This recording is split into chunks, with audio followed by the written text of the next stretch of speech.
सिद्धिभ्य मंगलमय मंगल करण वीतराग विज्ञान नमो ताहि जाते भये अरहंतादि महान करि मंगल करि हो महाग्रंथ करण को काज जाते मिले समाज सब पावे निज पद राज।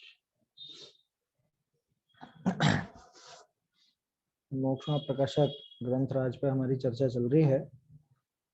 इसमें जो व्यवहाराभासी के 7 तत्व संबंधी भूलें रहती हैं, उन 7 तत्व संबंधी भूलों को अपन समझने का प्रयास कर रहे हैं कि किस तरह से सही सही शास्त्र मिल जाते हैं, सही शास्त्र हम पढ़ लेते हैं, उसके बावजूद हमारी ये मिथ्या मान्यताएं बनी रहती हैं। यहाँ टोडरमल जी बहुत बारीकी से अभिप्राय के तह तक जाकर के ये भूलें बता रहे हैं अपने को, इसलिए हमें जल्द से जल्द इन भूलों को दूर करना चाहिए।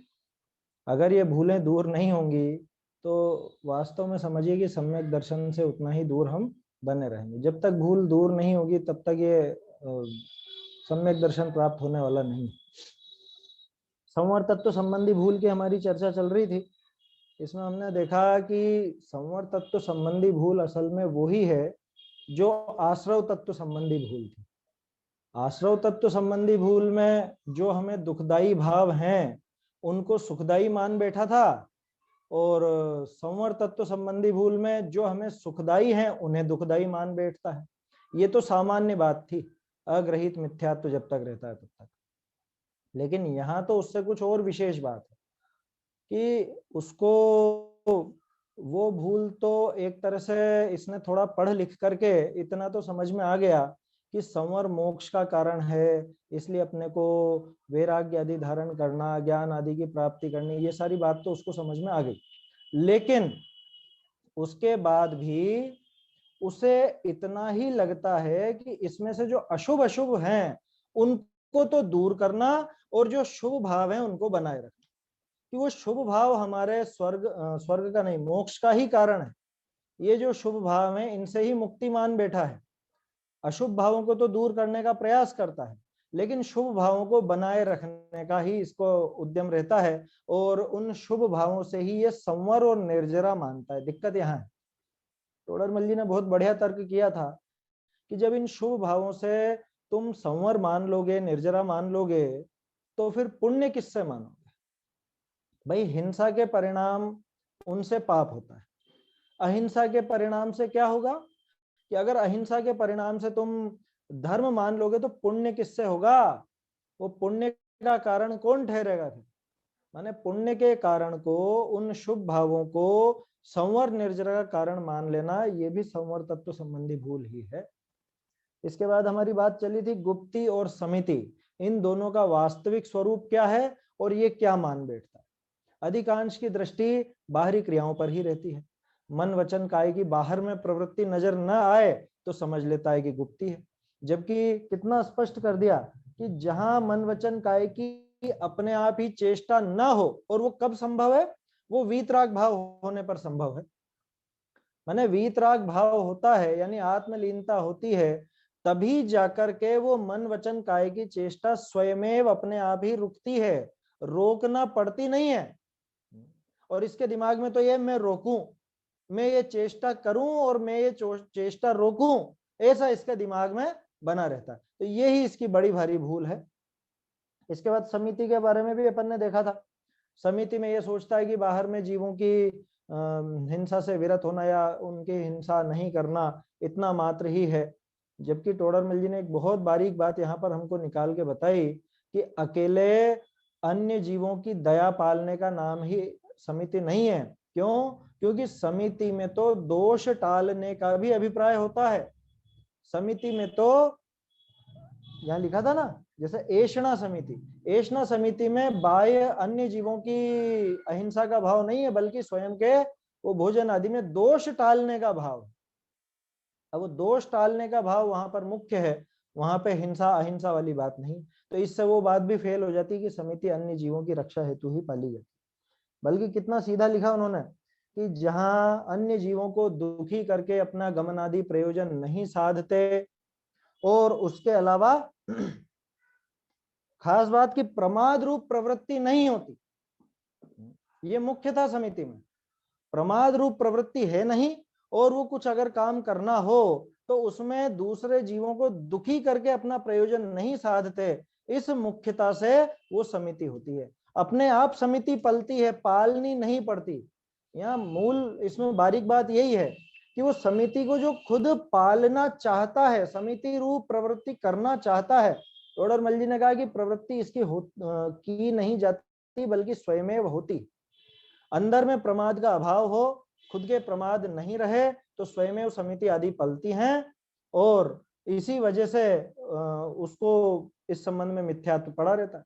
क्यों पड़ा रहता है? क्योंकि वो तो सोचता मुझे करना है, मुझे जीवों की दया पालनी है, मुझे समिति पालनी है, ऐसा सोचता है। यही सोच उसकी भूल है समिति के संबंध में। चलिए अब आगे बढ़ते हैं अपन। गुप्ती समिति के बाद है धर्म। धर्म का नाम, वैसे तो अपन धर्म की जब बात करते हैं तो उसमें चारित्र को ही या समत्व परिणाम को ही, उनको ही धर्म अपन कहते हैं। लेकिन जब संवर की बात चले तो संवर में जब धर्म का नाम आए तो वहां स्पष्ट रूप से 10 धर्म आदि की बात की जाती है ना। शायद कल या परसों अपन ने बात भी की थी, 10 धर्म या धर्म के 10 लक्षण हैं। धर्म कितने होते हैं? कि 10 होते हैं। कि गलत जवाब। अच्छा, धर्म ये जो 10 हैं ये क्या है? कि ये 10 पर्याय हैं धर्म की, ये भी गलत। तो कि एक वीतरागता की पर्याय में ही, वीतरागता की एक पर्याय में ही 10 के 10 लक्षण गर्भित हो जाते हैं। इस संबंध में हमारी चर्चा हुई थी थोड़ी सी। अब यहाँ देखते हैं टोडरमल जी धर्म के संबंध में हमारी क्या गलती रहती है, वो यहाँ पर दिखा रहे हैं। देखिए, बहुरी बंधाधिक के भयते व स्वर्ग मोक्ष की चाहते क्रोधादि न करे। सो यहाँ क्रोधादि करने का अभिप्राय तो गया नहीं। जैसे कोई राजादिक का भयते व महंत पनाते, महंत पना का लोभते पर स्त्री न सेवे है तो वाको त्यागी न कहिए, तैसे ही यह क्रोधादि का त्यागी नहीं। तो कैसे होई कि पदार्थ इष्ट तो कैसे त्यागी होई कि पदार्थ इष्ट अनिष्ट भाषे क्रोधादिक हो है। जब तत्व ज्ञान के अभ्यास हैं कोई इष्ट अनिष्ट न भाषे तब स्वयं भी क्रोधादिक न उपजे, तब साचा धर्म हो है। ये कितनी गजब की पंक्तियां हैं यहाँ पर। आपको ध्यान हो, अगर आपने बाल बोध पाठमाला पढ़ी हो, वैसे सबने पढ़ी ही है, उसमें जो कषाय वाला पाठ है उसमें यही जवाब आया है। क्रोधादि उत्पन्न कैसे होते हैं, कषाय उत्पन्न कैसे होती हैं और मिटे कैसे, है ना। ये प्रश्न है उस पाठ के आखिर में, वहां यही जवाब है। मतलब मुझे तो कितनी बार ऐसा आश्चर्य होता है कि इतने संतुलित हैं वो बाल बोध पाठमाला के भाग कि बच्चे उसमें बड़े बड़े ग्रंथों की बातें पढ़ लेते हैं, सीख लेते हैं, और उनको ये पता तक नहीं चलता कि हमने बड़े बड़े ग्रंथ पढ़ लिए, माने बड़े बड़े ग्रंथों की बातें उन पाठों में पढ़ ली। क्योंकि अगर बड़े ग्रंथ पढ़ने को दिए जाए तो कोई नहीं पढ़ेगा, लेकिन इस तरह से उनमें से चुन चुन करके ये जैसे वाक्य निकाले, क्रोध वाला पाठ है, पंच परमेष्ठी वाला पाठ है, इंद्रिय आदि का पाठ है, इनमें आपको लाइनों की लाइनें बिल्कुल एज इट इज अपने मूल ग्रंथों की मिल जाएंगी। तो वास्तव में उन भागों को बनाने में बहुत मेहनत की गई है। तो खैर अभी तो बात अपनी क्या चल रही है, धर्म, है ना। धर्म के 10 लक्षण जब अपन बात करते हैं, क्या क्या है? क्षमा, मार्दव, आर्जव, सत्य, शौच, संयम, तप, त्याग, अकिंचन्य, ब्रह्मचर्य, ये सब 10 लक्षण धर्म कहलाते हैं। अब इनमें क्षमा किसको कहते हैं? कि क्रोध के अभाव का नाम क्षमा है। ठीक है, सामान्य सी परिभाषा है समझने के लिए, क्रोध के अभाव का नाम क्षमा है। अब मैं क्षमा धर्म कैसे पालूं?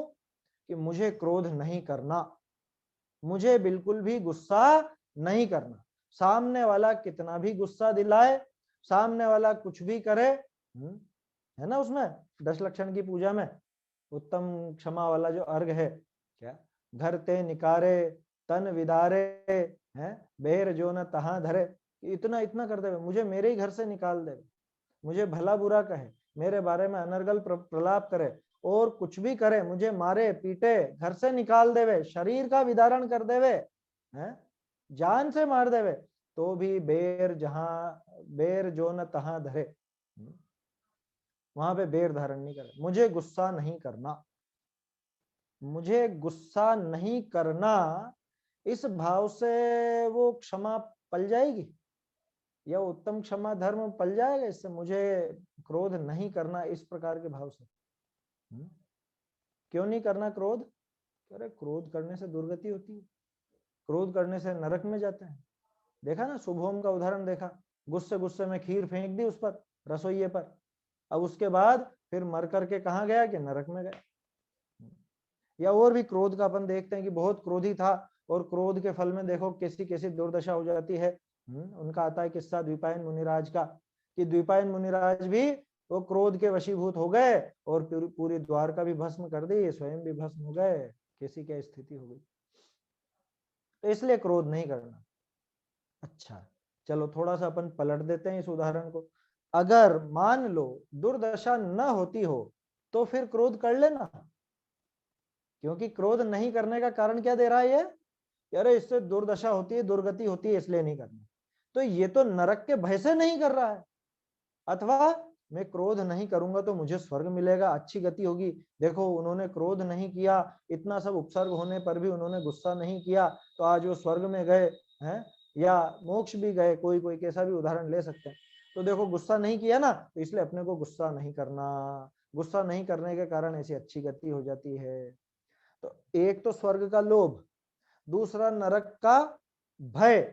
तो या तो नरक का भय पड़ा है या स्वर्ग का लोभ पड़ा है, तो क्रोध नहीं करना है ना, यही अर्थ निकला फिर तो। ये भाव सही है क्या? अगर इससे कह दिया जाए कि ठीक है कोई नरक वरक नहीं होगा, चिंता मत कर, और तू तो क्रोध करेगा तो भी तुझे स्वर्ग आदि मिल जाएंगे, चिंता मत कर, अगर ऐसी इसको गारंटी मिल जाए तो फिर तो ये क्रोध करेगा। यही तो आशय निकला, क्रोध क्यों नहीं करना कि नरक जाना पड़ेगा या स्वर्ग नहीं मिलेगा, अथवा क्रोध नहीं करूंगा तो स्वर्ग मिल जाएगा। अगर उस भय से अथवा लोभ से क्रोध नहीं करता है तो ये क्या क्षमा धर्म का पालन हो गया? टोडरमल जी कह रहे हैं कि क्रोध करने का अभिप्राय तो मिटा ही नहीं। सोचिए तो सही, वो द्रव्यलिंगी मुनिराज के क्या क्या दिक्कत होती होगी। तभी वो अपन वो भावों को टटोलने की कोशिश करें, क्या दिक्कत खड़ी हो जाती है जो वो आगे नहीं बढ़ पाते, क्यों सम्यक दृष्टि तक नहीं हुए। अपन उदाहरण देते हैं ना कि पूरी खाल उतार कर और उसमें नमक मिर्ची भर दे तो भी आंख की कोर लाल ना हो, क्या भाव चलते होंगे उनके उसमें? अरे मैं तपस्वी हूँ, मुझे क्रोध नहीं करना चाहिए, मैं इतनी तपस्या करके और उसके बाद जरा सा क्रोध करके मेरा भाव क्यों बिगाड़ूं? हैं अभी तो मैंने इतना अच्छा अच्छा जीवन बिताया है, जरा सा क्रोध करके पूरी तपस्या क्यों भंग करूं? इस तप का जो फल आने वाला है उसको क्यों नष्ट करूं? ये भाव आते होंगे कि नहीं आते होंगे? निश्चित तौर पर आते होंगे। मैं मुनि हूं, मुझको क्षमा धर्म का पालन करना चाहिए, मुझे क्रोध नहीं करना चाहिए। क्यों नहीं करना चाहिए? क्योंकि मैं मुनि हूं।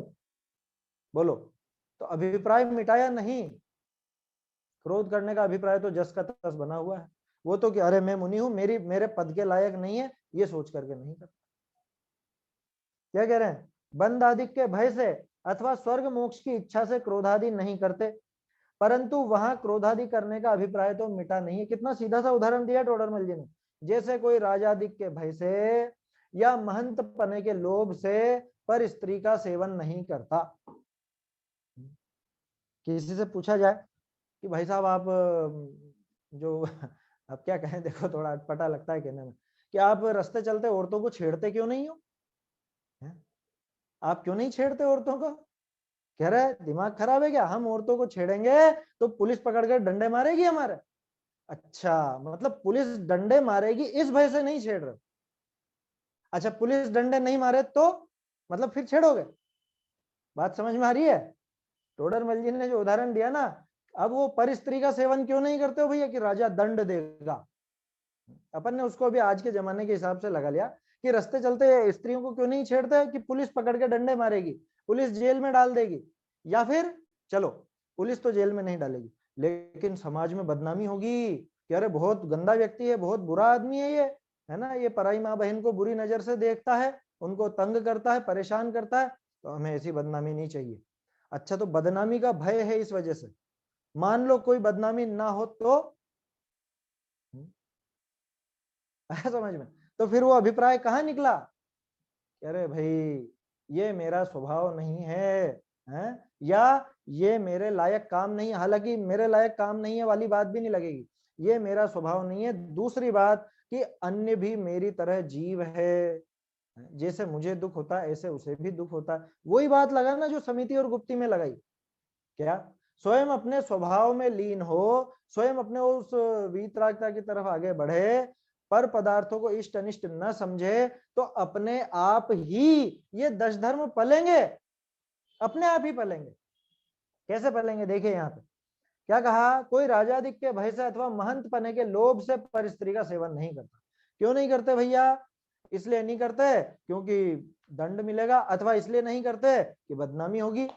अगर हम स्त्रियों की तरफ आंख भी उठाकर नहीं देखेंगे तो लोग हमारी तारीफ करेंगे। वही स्वर्ग का लोभ, नरक का भय। तो उसे त्यागी नहीं कहते हैं। आया समझ में? अगर ऐसे त्यागी कहने लग जाएं तो जब डंडे के जोर से सबको सुधारा जाता है, माने पुलिस के भय से जब सब सुधरे हुए रहते हैं, तो फिर आप सबको त्यागी व्रती कह दो। बात समझ में आ रही है?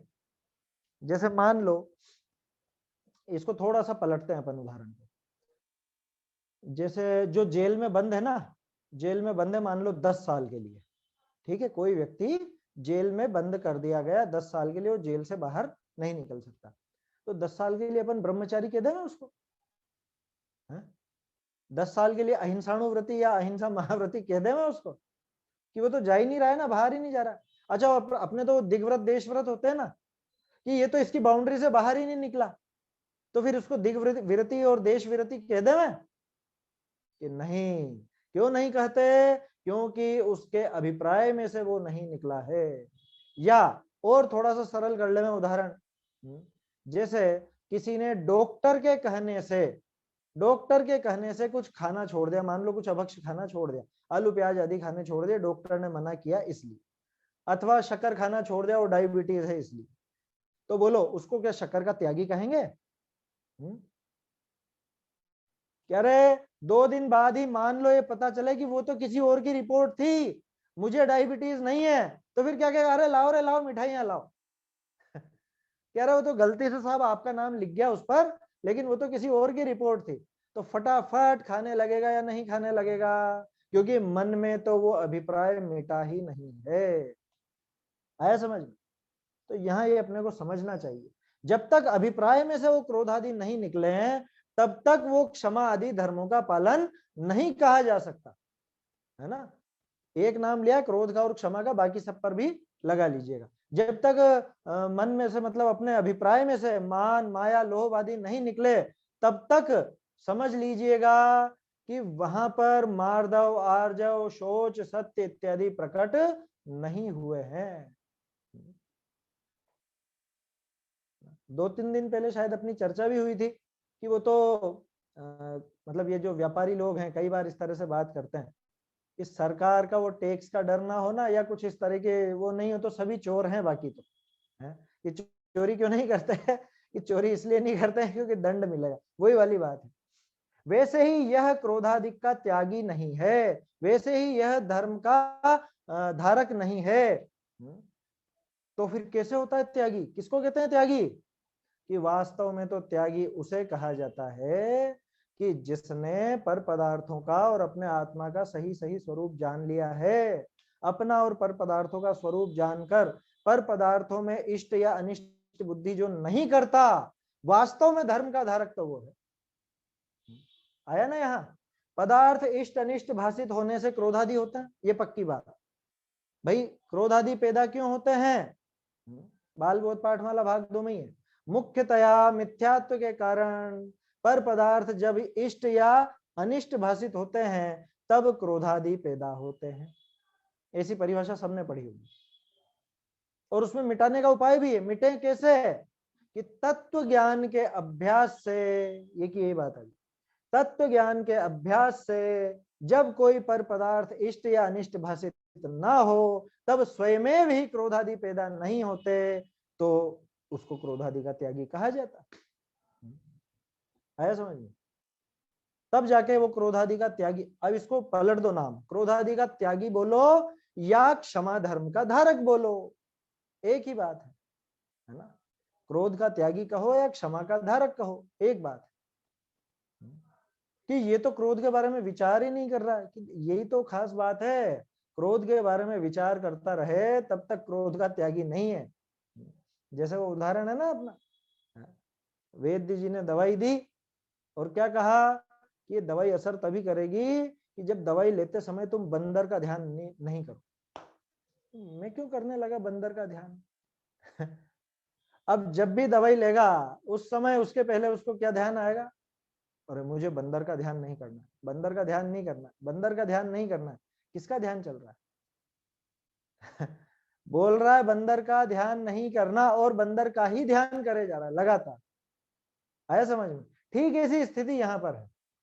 क्रोध नहीं करना, मुझे क्रोध नहीं करना, क्रोध नहीं करना, ऐसा सोचने से क्या क्रोध का अभिप्राय मिटेगा? वहां तो अपने स्वभाव को देखे, अन्य वस्तुओं के स्वभाव को देखे, स्वपर के स्वभाव को देखे, तत्व ज्ञान का अभ्यास करे, तो पर पदार्थ अपने आप ही इष्ट या अनिष्ट भाषित नहीं होंगे। इष्ट अनिष्ट भाषित नहीं होंगे तो अपने आप ही क्रोधादि भी पैदा नहीं होंगे। उसका नाम है क्रोध का त्याग, उसका नाम है क्षमा का धारण। तब स्वयं ही क्रोधादि उत्पन्न नहीं होते, तब सच्चा धर्म होता है। कैसे होता है? किस पे जोर दिया टोडरमल जी ने? तत्व ज्ञान के अभ्यास से, तत्व ज्ञान के अभ्यास से। ये सैकड़ों जगह यहाँ पे छेड़ाला, सॉरी, मोक्ष प्रकाशक में आपको ये लिखा हुआ मिल जाएगा कि तत्व ज्ञान के अभ्यास से ये सारा का सारा काम होता है। 260 पेज है, 20 पेज है, 197, 262, 277, 229, तो ये चल ही रहा है अपना 338, 304, इन सब पेजों पर ये बात है। ये कौन सी बात? तत्व ज्ञान के अभ्यास से। तत्व ज्ञान का अभ्यास करने से ये क्रोधादि अपने आप ही नष्ट होते हैं, अपने आप समाप्त होते हैं। इनकी तरफ देखना नहीं पड़ता। क्रोधादि को देखने जाएंगे तो क्रोधादि नष्ट नहीं होंगे, स्वभाव को देखेंगे तो स्वयं क्रोधादि नष्ट होंगे। ऐसे ही एक प्रश्न था, है ना, कुछ दिनों पहले आया था, और शायद अपनी चर्चा क्या पता यहाँ पर हुई या नहीं हुई, कि सम्यक दर्शन कैसे हो। बहुत कोशिश करते हैं, बहुत कोशिश करते हैं, सम्यक दर्शन कैसे। क्या कहते थे गुरुदेव, क्या कहते थे बाबूजी, कि सम्यक दर्शन के पीछे पड़ने वाले को कभी सम्यक दर्शन नहीं होगा। क्यों? वो पर्याय के पीछे पड़ा, पर्याय के पीछे पड़ता है वो सम्यक दर्शन प्रकट करना चाहता है। अरे तू उसकी चिंता मत कर, तू तो स्वभाव की तरफ देख, सम्यक दर्शन अपने आप दौड़ा दौड़ा है। कि स्वभाव का आश्रय ले, स्वभाव की तरफ देखे तो स्वयमेव सम्यक तो चला आता है। और अगर स्वभाव की तरफ नहीं देखता, दूसरी तरफ निगाह करे बैठा रहता है, तो वहां कहां से सम्यक दर्शन आ जाए? ठीक ऐसे ही यहां समझना, क्रोध आदि का अभाव कैसे हो? मुझे क्रोध नहीं करना, मुझे क्रोध नहीं करना, मुझे क्रोध नहीं करना। ये बताओ, क्रोध का ही तो विकल्प चल रहा है लगातार।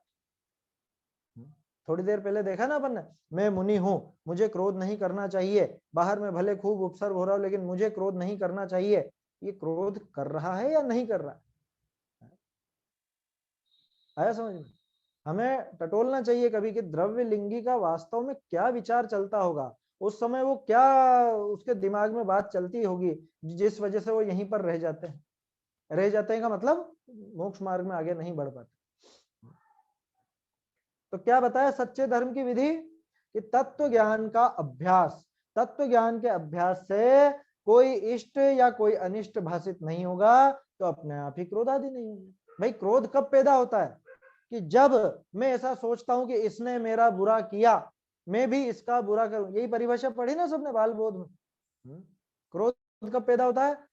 इसने मेरा बुरा किया, मुझे भी इसका बुरा करना, मुझे भी इसका बुरा करना। या फिर इसने तो मेरा बुरा किया लेकिन मैं इस पर क्रोध नहीं करूंगा, ये भी तो क्रोध है ना।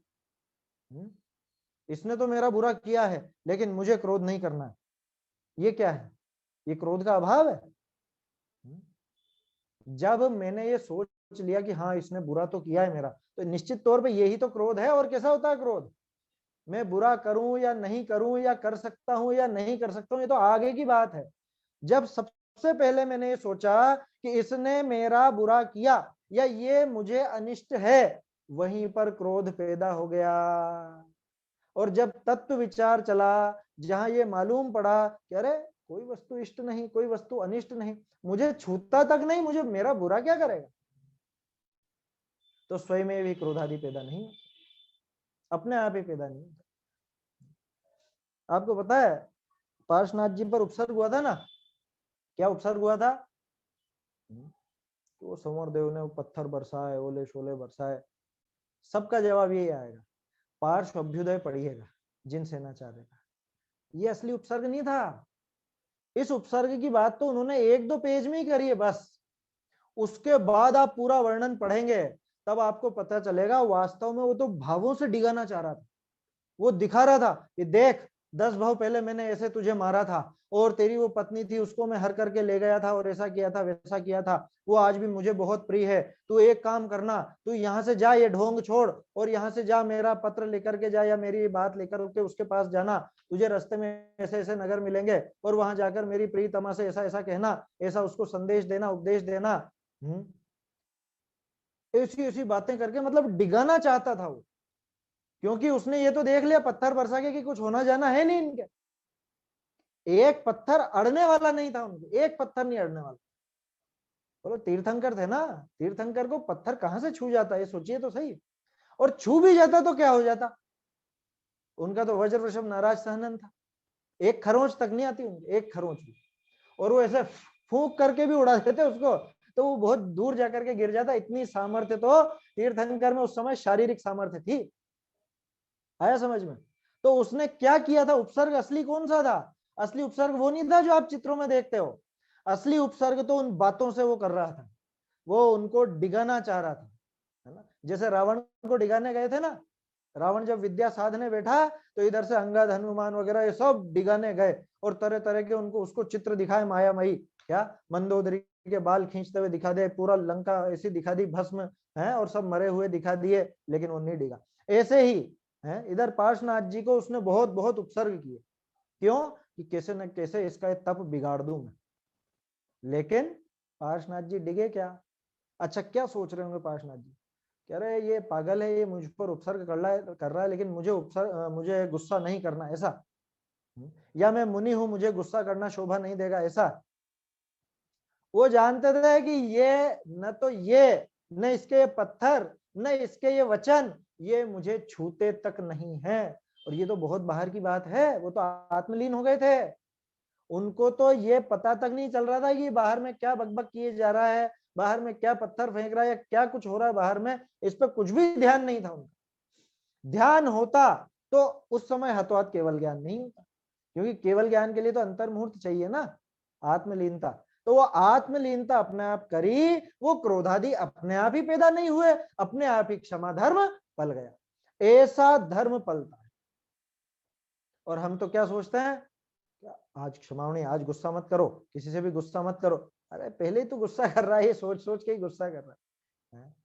क्रोध का अभाव, क्रोध के बारे में सोच सोच कर नहीं होगा। जैसे वो बंदर का ध्यान नहीं करना तो बंदर का ध्यान ही करे जा रहा है लगा, ठीक वैसे ही क्रोध का अभाव कैसे होगा कि इधर भैया तू तो अपना तत्व विचार कर, तत्व चिंतन कर, वस्तु व्यवस्था कैसी है उसका विचार कर, मुझे बाहर की वस्तुएं कुछ छूती भी हैं क्या, मुझ में प्रवेश भी पाती हैं क्या? जब नहीं पाती तो फिर कौन इष्ट और कौन अनिष्ट? अरे और इष्ट अनिष्ट होता कहाँ है? पर्याय तो एक समय में गायब होती, एक समय में, एक समय में। मैं तो त्रिकाली हूं, त्रिकाली ज्ञानानंद स्वभाव हूं, अनहोना तत्व हूं मैं तो। मुझ में जब कुछ होता नहीं, कुछ घटित नहीं होता, तो क्या तो अच्छा हो गया और क्या बुरा हो गया? और कौन मेरे अच्छे का कारण और कौन बुरे का कारण, जब कुछ अच्छा और बुरा मुझ में होता ही नहीं। बाबूजी कहते थे अनहोना तत्व हूं मैं, अनहोना, कुछ नहीं होता जाता मुझे। ऐसी खुमारी आनी चाहिए, अपने आप ही क्रोध का अभाव हो जाएगा, अपने आप ही क्षमा पल जाएगी। ये डंडे के जोर से क्षमा पालना ये कोई धर्म नहीं है ना। डंडे के जोर से माने वो नरक के भय से या स्वर्ग के लोभ से, कह रहे मैं गुस्सा करूंगा तो लोग अच्छा नहीं समझेंगे, मतलब लोगों को दिखाने के लिए तू ये काम करता है, और लोग तेरे को फिर भी अच्छा माने तो तब तो कर लेगा गुस्सा, है ना ये बात की अभी अपन। सरकार का जोर ना हो, पुलिस का जोर ना हो तो सभी के सभी पापी नजर आएंगे। ऐसा भाव वास्तव में तो पापी जीवों के भय और लोभ से होता है ये काम, और धर्मात्मा जीवों के सहज स्वयं ही हो जाता है, करना नहीं पड़ता। आपको ध्यान हो तो अपन ने 10 लक्षण के बारे में जो बात की थी पिछली चर्चा में, उसमें मैंने कहा था ये एक ही वीतरागता की अलग अलग पर्याय नहीं है, बल्कि एक वीतरागता रूप पर्याय के अलग अलग लक्षण हैं। तो काम क्या हो रहा है? काम क्षमा का हो रहा है, मार्दव का हो रहा है, आर्जव का हो रहा है, किसका हो रहा है? कि काम तो वीतरागता का हो रहा है। ये सारी चीजें अपने आप साथ साथ चल रही हैं। यही है धर्म का स्वरूप, ऐसे ही होता है धर्म। अभी तो लोगों के दिमाग में ऐसा छाया हुआ है, और कुछ तो क्या बताने वालों ने या सोशल मीडिया ने भी ऐसा कर दिया, आज कौन सा दिन है, आज तो उत्तम क्षमा का है, आज उत्तम आर्जव का है, आज उत्तम मार्दव का है। अरे भैया, कोई दिन किसी का, कोई दिन किसी का, ऐसा होता है क्या? जब 9 दिन का पाटा बैठेगा तब क्या करोगे? कौन से धर्म को गायब करोगे? और जब 11 दिन का पाटा बैठ जाएगा तब क्या करोगे? पाटा बैठना माना वो कितने दिन के 10 लक्षण बोलते हैं ना, 11 दिन के तब किसका बढ़ाओगे? विचार करना चाहिए। सारे ही दिन उस वीतरागता रूपी धर्म के हैं, और वो तो जो मनावे उसके हैं। अपने कौन से हो गए? अपने कौन सा क्षमा का दिन आ गया आज तक? क्षमा का दिन तो तब आए जब क्रोध का अभाव हो। 3 कषाय चौकड़ी कम से कम क्रोध का अभाव हो जाए, मुनि दशा आ जाए, तब वास्तव में उत्तम क्षमा कहलाती है। और हम तो फोन वगैरह पे बस उत्तम क्षमा बोल के सोचते हैं हो गई उत्तम क्षमा, हमने क्षमा धारण कर ली। उसमें भी बहुत विसंगतियां, लेकिन अभी अपना प्रसंग नहीं है वो, इसलिए उस चर्चा को लंबा नहीं खींचना चाहता। आ रहे हैं ना 10 लक्षण भी तो आ रहे हैं 16 तारीख से, है मालूम ही नहीं है लोगों को। माघ, चैत्र और भादवा 3 बार आते हैं 10 लक्षण। अभी तो भादवा वाले ही मनाने में पसीने छूट जाते हैं, तो 2 और कहां से? वही तो कंटिन्यू 3 महीने, अभी माघ में 10 लक्षण, फिर फागुन में फिर अष्टानी का, फिर चैत में फिर 10 लक्षण। अरे परेशानी हो गए हैं, कैसे कैसे भाव होते हैं। देखिए, तो स्वयं ही क्रोधादिक उत्पन्न नहीं होते। कब? कि जब तत्व ज्ञान का अभ्यास होता है, कोई पदार्थ इष्ट भी भाषित नहीं होता, अनिष्ट भी भाषित नहीं होता, तो स्वयं ही धर्म पलता है। इसको बिल्कुल सरल करके अपन समझें, अपन इस परिभाषा को पलट दें।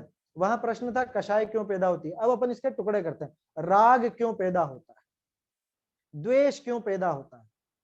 कि मुख्यतया मिथ्यात्व के कारण जब पर पदार्थ मुझको इष्ट लगता है तो राग पैदा होता है। अच्छा, और ज्यादा अपन इसको डिटेल में करें, राग मूलक कषाय कौन सी? माया और लोभ। और द्वेष मूलक कषाय क्रोध और मान। अब अपन यूं करें, क्रोध कब पैदा होता है? कि जब मुझे ऐसा लगता है कि पर पदार्थ मुझे अनिष्ट है तो मुझे क्रोध पैदा होता है। जब मुझे ऐसा लगता है कि पर पदार्थ मुझे इष्ट है तो लोभ पैदा होता है। और जब मुझे लगता है कि पर पदार्थ न तो इष्ट है न अनिष्ट है तो क्षमा पैदा होती है। आया समझ में? शोच पैदा होती है, आर्जव मार्दव पैदा होता है। वही बात है, उन पाठों में बहुत एकदम क्या कहते हैं उसको, सरलीकरण करके समझाया गया है, बिल्कुल एकदम सिंपल तरीके से। ऐसा ही सिंपल टोडरमल जी ने किया है, इन्हीं के अनुसार वो सब पाठ बनाए गए हैं। बात बिल्कुल सीधी है लेकिन उतरती नहीं है ना, क्या करें, इसलिए वो बहुत बहुत चर्चा करनी पड़ती। चलिए आगे देखते हैं अनुप्रेक्षा के बारे में क्या विचार चलता है। बहुरी अनित्यादि चिंतवंते शरीर आदि को बुरा जानी हितकारी न जानी तिनते उदास होना ताका नाम अनुप्रेक्षा कहे है। सो यह तो जैसे को मित्र था तब उससे राग था, पीछे वाका अवगुण देखी उदासीन भया, तैसे शरीर आदित्य राग था, पीछे अनित्यत्व आदि अवगुण अवलोकी उदासीन भया। सो ऐसी उदासीनता तो द्वेष रूप है। जहां जैसा अपना शरीर व शरीर आदि का जैसा अपना व शरीर आदि का स्वभाव है तैसा पहचाने भ्रम को मेटी, भला जानी राग न करना, बुरा जानी द्वेष न करना, ऐसी सांची उदासीनता के अर्थ ही यथार्थ अनित्यत्व आदि का चिंतवन सोई सांची अनुप्रेक्षा है। लो, क्या कहा? अनुप्रेक्षा किसको कहते हैं? अरे सब बेकार, सब बेकार, बेकार बेकार, बिल्कुल बेकार है। यही चलता है ना विचार। अरे देखो संसार में सब अनित्य है, सब एक दिन चले जाएंगे, हैं? शमशानिया वैराग्य आता है ना, कभी किसी को जलाने जाए तो, जलाने जाए माने वहां पे शमशान में जाए, दाग वगैरह में, तो अरे देखो अभी तो जवान था, बिल्कुल ऐसी जवानी में मर गए, हैं? बिल्कुल स्वस्थ था, स्वस्थ आदमी अटैक से मर गया, और ऐसा था वैसा था, अरे देखो भरा पूरा परिवार, और कोई भी काम नहीं आया। अरे देखो कोरोना काल में वो बेटे ही नहीं आ सके बाप को जलाने, क्या पति ही पत्नी को नहीं देख सका, या पत्नी ही पति को नहीं देख सकी। देखो तो सही कौन किसका सगा है। या फिर अखबारों में खबरें पढ़ते हैं, अरे कैसी कैसी खबरें, कैसा जमाना आ गया है? लोग देखो धन के लालच में अपने ही माता पिता की हत्या कर दी, माता पिता को घर से बाहर निकाल दिया, सच में कोई भी शरण नहीं। ये देख देख करके इसको ऐसा अनित्यत्व सूझता है, शरण सूझता है। वही बात लगा ना जो अभी लगाई थी अपन ने, माने अगर सब अच्छा अच्छा दिखता तब तो फिर ये भावना नहीं बनती इसमें। जिनके साथ घटित हो गई उनके भावनाएं पैदा हो रही, जिनके साथ घटित नहीं हुई उनके भावनाएं पैदा नहीं होगी। फिर जिनके बहुत आज्ञाकारी पुत्र हो, हैं? वो है ना, पहला सुख निरोगी काया, दूजा सुख घर में माया, तीजा सुख पुत्र आज्ञाकारी, है तीजा सुख कुलवंती नारी, चौथा सुख पुत्र आज्ञाकारी, और पता नहीं क्या क्या सब चलता है ना, 8-10 तरह के सुख दिखा रखे हैं उसमें तो ये सब हो तब तो फिर अनित्यादि नहीं है, फिर तो फेल हो जाएगी ये बात। क्या कह रहे हैं? अच्छा ये इसको अनित्यता क्यों सूझी, अशरणपना क्यों सूझा, इससे विरक्ति क्यों आई? कि इसने कुछ अवगुण देखे। पहले क्यों इसके प्रति इतना आसक्त था? कि पहले इसको सब अच्छा ही अच्छा दिखता था। अरे बिल्कुल एक छोटा सा प्रैक्टिकल उदाहरण है, ये जो भाग करके शादियां करते हैं ना, है? भाग करके शादी करते हैं, उस समय कैसा लगता है कि दुनिया में यही सबसे अच्छा व्यक्ति है, क्या कि सबसे अच्छी लड़की ये है, और वो लड़की सोचती है कि सबसे अच्छा लड़का ही यही है। और फिर जब तलाक आदि की नौबत आती है तब उनके वक्तव्य सुनो, यार दुनिया में सबसे खराब आदमी ये है, या दुनिया में सबसे खराब औरत यही है? जीना हराम करके रख दिया मेरा। नहीं होता ये? तो बोलो, पहले तो आप इसको ही सबसे अच्छा बता रहे थे, जगत में सबसे श्रेष्ठ है, वर बोलते हैं ना, वर, वर का मतलब ही श्रेष्ठ होता है, कि यही है श्रेष्ठ, दुनिया में सबसे अच्छा लड़का ही है, दुनिया में सबसे अच्छी लड़की ही है। अब क्या हो गया? यार इतने अवगुण नजर आए बाद में तो जो ये सब दिखने लगे। ठीक ये की ये दशा यहाँ होती है अनित्यादि के चिंतन में। पहले सब अच्छा अच्छा लग रहा था अपना शरीर वगैरह, अब उसके बाद मान लो बीमारियां घर कर गई, तरह तरह की बीमारियां हो गई, या इंद्रियां साथ नहीं देती हैं, आंखों से बराबर नहीं दिखता, बीमारियां लगी रहती हैं। अरे भगवान उठा ले, क्या ऐसा ऐसा बेकार शरीर बिल्कुल वास्तव में अनित्य है और अशरण है और ऐसा है वैसा है सब। अच्छा 12 भावनाओं में भी तो ज्यादातर में यही मिलता, तू नित्य पोखे यह सूखे है ना, ये तू तो पोषण करता है और ये सूखता जाता है। और देखो क्या नव द्वार बहे घिनकारी है, ऊपर अमल मल भरियो भीतर है, कौन विधि घट शुचि कहे। ये सब पंक्ति नहीं पड़ी पूजाओं में, 12 भावना में ज्यादातर में यही दिखाया जाता है। तो गलत है क्या? गलत तो नहीं है, उनका अभिप्राय तो यही कि कैसे न कैसे इसको कम से कम ये चिंतन तो चले। लेकिन खास बात यह है कि इतने मात्र से अनित्यत्व आदि का चिंतन नहीं करना चाहिए।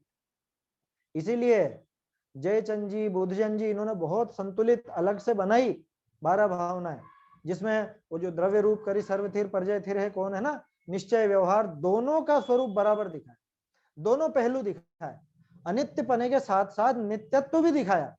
क्योंकि अगर ये नित्यत्व को नहीं देखे तो इसका वो अनित्य नित्य राग अलापना झूठा है, बिल्कुल बेकार। इसको समझने के लिए अपन देखते पेज नंबर 243 निकालिए आप, बहुत दिनों बाद ऐसा मौका लगा है इधर से उधर मिलान करने का 243 पर देखिए, 243 पे ये जो पैराग्राफ दिया ना, सो कहते हैं अब इनके धर्म साधन कैसे, उनमें अन्यथा बना कैसे। ऊपर की लाइन देखिए, प्रथम तो संसार में नरक आदि के दुख जानकर, स्वर्ग आदि में भी जन्म मरण के दुख जानकर संसार से उदास होकर मोक्ष को जाते। क्यों भैया, क्यों उदासीन हो गए?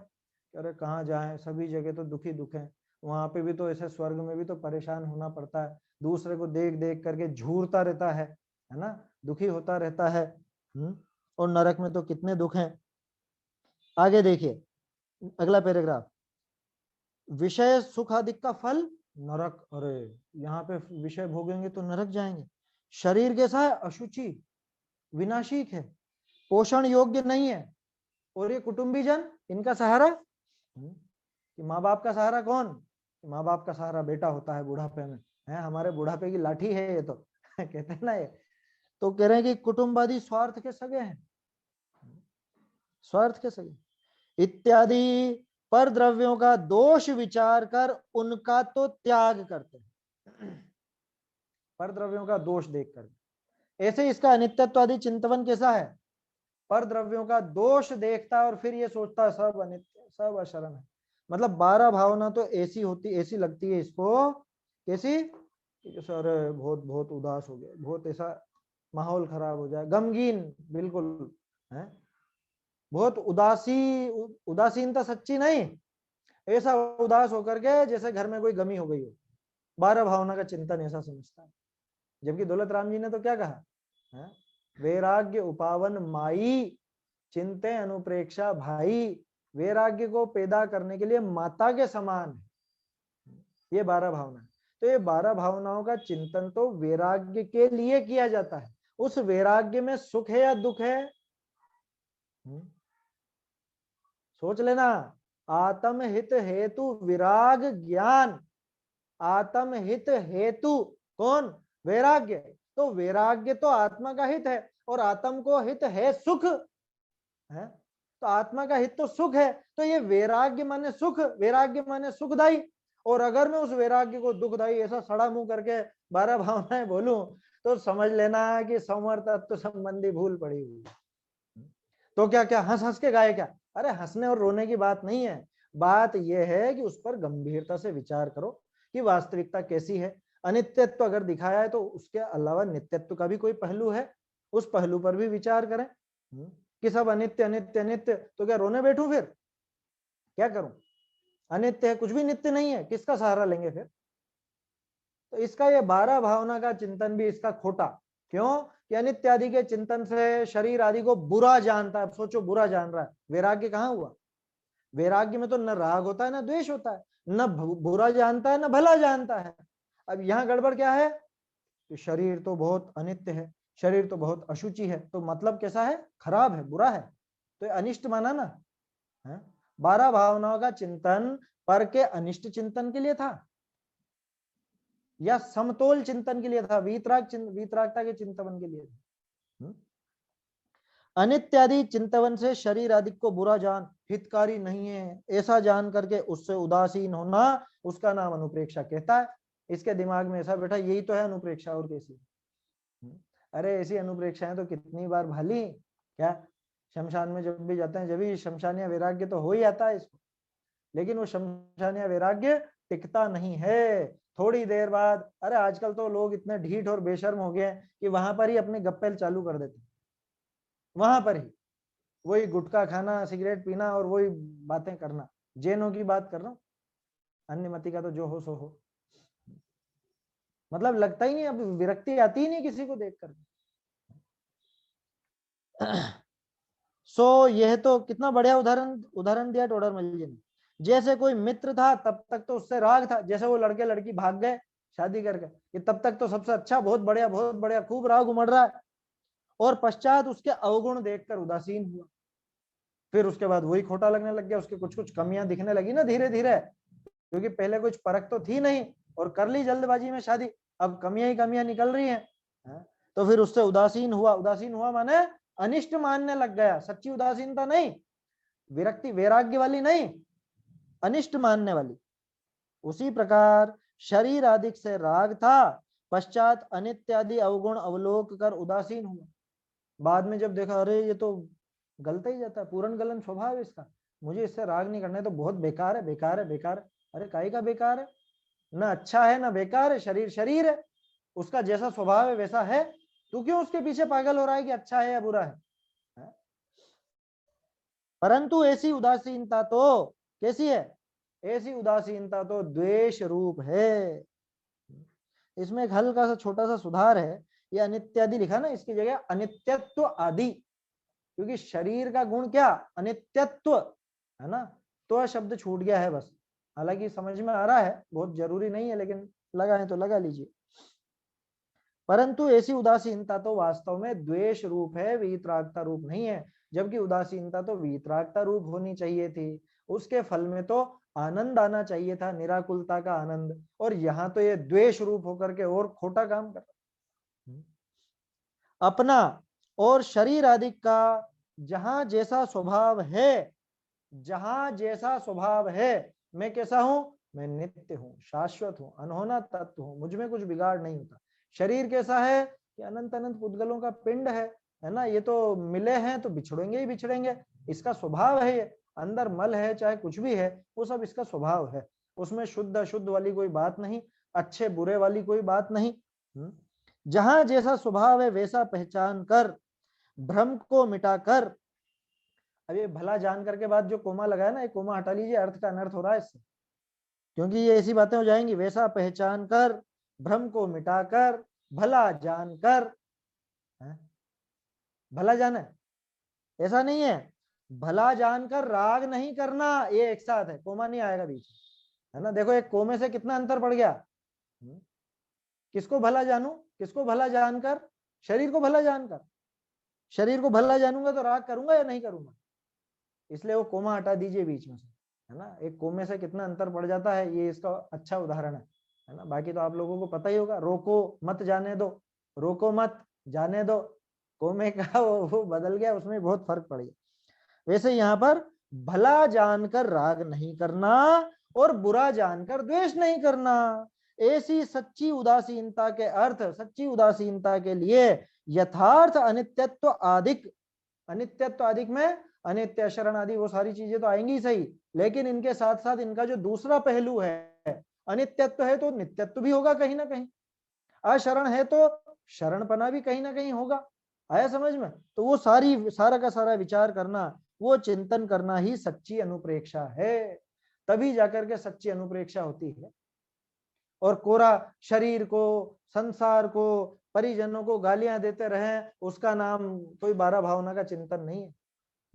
क्या रे ये सब बुरे हैं, ये सब ठग हैं, ठगों की टोली है और ऐसे हैं वैसे हैं, खूब खूब वर्णन आता है, अभी कहने की आवश्यकता नहीं है ना। नीति शतक आदि जो भर्तृहरि के लिखे हुए हैं, सामान्य अन्य लोग भी करते हैं इस तरह की बातें। तो कहने का अर्थ यह है कि भैया अपने यहाँ तो अनित्यादि जो भावनाओं का चिंतन किया जाता है, वो इसलिए नहीं किया जाता कि दूसरे में दोष ही दोष देखते रहे, बल्कि इसलिए किया जाता है कि मेरा क्या स्वभाव है, अन्य का क्या स्वभाव है, दोनों में भेद ज्ञान किस तरह से हो। ये अनित्यत्वादि भेद ज्ञान के लिए ही तो है। भेद विज्ञान और वीतरागता, ये दो मुख्य बातें हैं, और इन दोनों के लिए ही ये अनित्यत्वादि 12 भावनाओं का चिंतन किया जाता है। श्रावक भी करता है और मुनिराज भी करता है। मुनिराज, उनको जो विरक्ति है, जो उनका वीतराग भाव है वो बना रहे और वृद्धिंगत हो, इसलिए करते हैं। और श्रावक कि कैसे न कैसे ये राग आदि घटे और ये वीतरागता के मार्ग में अग्रसर हो, इसलिए करते हैं। तो यहाँ पे भी मुख्य बात क्या आई? तत्व विचार, तत्व ज्ञान पूर्वक, तत्व विचार पूर्वक जब वो भली भांति अच्छे से विचार करता है और पर पदार्थ को न तो बुरा जानता है न भला जानता, तभी जाकर के इसके अनित्यत्व आदि का चिंतन सही कहलाता है, तभी जाके इसके 12 भावना सही है, और तभी ये संवर का कारण है। नहीं तो सोचो तो सही, संवर कैसे होगा? अरे शरीर महा खराब, महा खराब, क्या रिश्तेदार सब बहुत बेकार, बहुत बेकार, इससे संवर हो जाएगा? है ऐसे चिंतन से संवर निर्जरा हो जाएगी? कैसे हो जाएगी? संवर निर्जरा तो वीतराग रूप परिणामों से होता है, वो विचार चलना चाहिए, है ना। अभी समय भी हो गया है अपना, तो ये धर्म और अनुप्रेक्षा की बात हुई।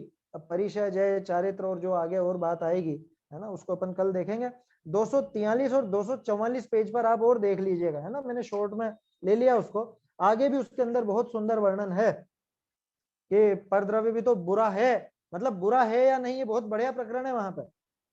सम्यक दृष्टि भी तो परद्रव्य को बुरा जान करके त्याग करते हैं, या अन्य चीजों को भला जान करके अपनाते हैं, तो वहां बहुत सुंदर जवाब है, आप सब वो देखिएगा, इससे और खुलासा होगा इस बारे में कि वास्तव में कोई बुरा कोई भला नहीं, वस्तु अपने स्वभाव है, तू वृथा विकल्प ठान मन में करत राग उपाव है।